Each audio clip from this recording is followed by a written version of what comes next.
ശ്രീമദ് ഭഗവത്ഗീത ധ്യാനം.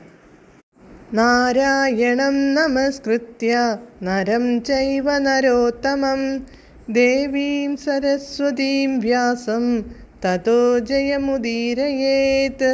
നഷ്ടപ്രായേഷു ഭദ്രേഷു നിത്യം ഭാഗവത സേവയാ ഭഗവതേ ഉത്തമശ്ലോകേ ഭക്തിർഭവതി നൈഷ്ടകീ. മൂകം കരോതി വാചാലം പങ്കും ലംഘയതേ ഗിരിം യത്കൃപാതമഹം വന്ദേ പരമാനന്ദമാധവം. ശ്രീഗുരും ദീനതാരിണം ശ്രീചൈതന്യമീശ്വരം. ഓം അജ്ഞാനതിമിരാന്ധസ്യ ജ്ഞാനാഞ്ജനശലാകയാ ചക്ഷുരുന്മീലിതം യേന തസ്മൈ ശ്രീഗുരവേ നമഃ. നമഃ ഓം വിഷ്ണുപാദായ കൃഷ്ണപ്രേഷ്ഠായ ഭൂതലേ ശ്രീമതേ ഭക്തിവേദാന്ത സ്വാമിന്നിധി നാമിനേ.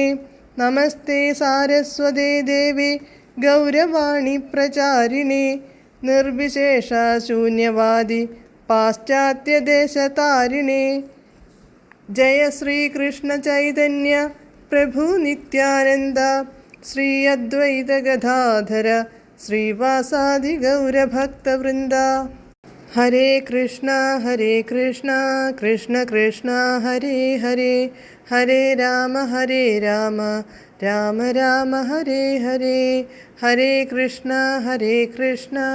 കൃഷ്ണ കൃഷ്ണ ഹരേ ഹരേ, ഹരേ രാമ രാമ രാമ ഹരേ ഹരേ.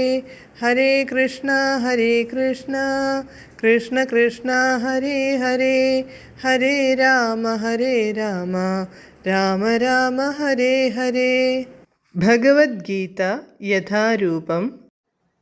അധ്യായം 11. വിശ്വരൂപം. ശ്ലോകം 53, പേജ് നമ്പർ 619. നാഹം വേദൈർന തപസാ ന ദാനേന ന ചേജ്യയാ ശക്യ ഏവം വിധോ ദ്രഷ്ടും ദൃഷ്ടവാനസി മാം യഥാ. പദാനുപദം. മാം എന്നെ, യഥാ യാതൊരു പ്രകാരം, ദൃഷ്ടവാൻ അസി നിർദ്ദേശിച്ചുവോ, ഏവം വിധഃ ആ വിധ രൂപത്തിലുള്ള, അഹം ഞാൻ, വേദൈഹി വേദങ്ങൾ കൊണ്ടും, ദ്രഷ്ടും ദർശിക്കപ്പെടാൻ, ന ശക്യ സാധ്യമല്ല, തപസാ തപസ്സുകൊണ്ടും, ന അല്ല, ദാനേന ദാനം കൊണ്ടും, ന അല്ല, ഇജ്ജയാ ച യജ്ഞം കൊണ്ടും, ന ദർശിക്കപ്പെടാൻ സാധ്യമല്ല. വിവർത്തനം.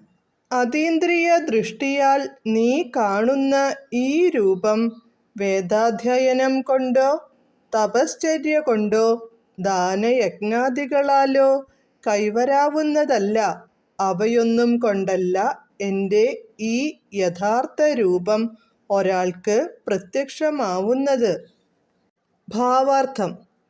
കൃഷ്ണൻ ദേവകി വസുദേവന്മാരുടെ മുമ്പിൽ ചതുർഭുജാകൃതിയിലാണ് ആദ്യം ആവിർഭവിച്ചത്.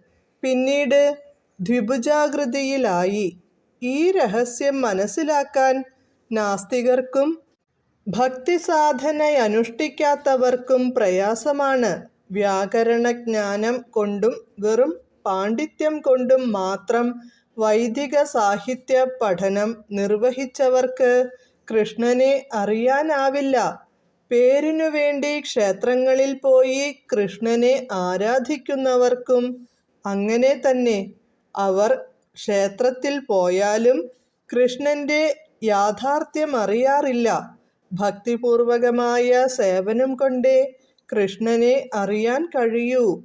അടുത്ത ശ്ലോകത്തിൽ കൃഷ്ണൻ തന്നെ ഇക്കാര്യം വിശദീകരിക്കുന്നു.